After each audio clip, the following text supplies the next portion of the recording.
Hello and welcome back to the series where I talk about a random piece of music from my collection. Today I will be talking about Pigeonhole by New Fast Automatic Daffodils. This is probably the most obscure album or even band that I brought up yet. They're not a key figure, but to me equally as important member of the Manchester scene, which was a music scene in the early 80s and late 90s, which is, I describe it mostly as a, well, it's a form of dance music. I've heard some people say that it's kind of a punk version of disco, which, I mean, I could sort of see, but I don't really wholeheartedly endorse that voicing of it. But yeah, I mean, it's interesting that this band never really got the attention that some of the other bands did, because, I mean, their first single came out in, I believe, 1988, which their first single was Lions, which is before the Stone Roses' first album even. But I mean, of course, they released their first album after the Stone Roses, but you get the idea. It's not like they were late to the scene. They were there at almost the perfect time, but luck didn't seem to be on their side. I mean, they did release 3 albums and a plethora of EPs, actually. This is their first album. I remember listening to this very clearly. I was in school. I was in a class called Aboriginal Studies, which is a horrible class, but I took it because you get 15 credits for only one course of it, and it counts as a Category A course, which basically means it counts as a core subject. So it'd be rather stupid not to take it, even though it's a really annoying class to take. But it is kind of nice because you can skip a lot of days, and who really cares? I remember we had a substitute teacher.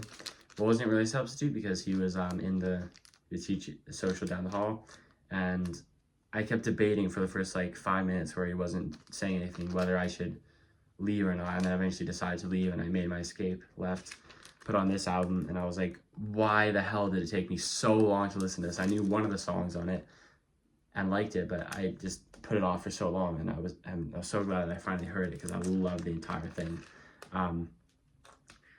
Anyway, I heard someone, I read it, I don't really like the website Rate Your Music.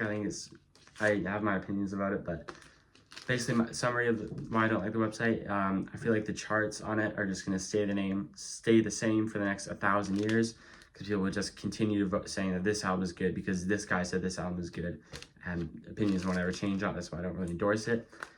However, I do like to read reviews on it occasionally just to know what people think and see how wrong they are.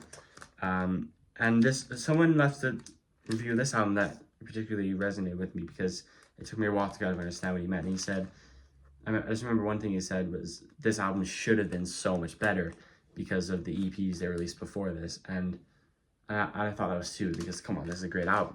But now that I see it, I mean, the EPs before this were a lot different. But personally, I like both styles, but I might actually prefer the EP and single released before this, as well as the single version of one of the songs on it, which is actually a very different version. Despite being the exact same length, they're still very different. Anyway, so let's talk about the songs.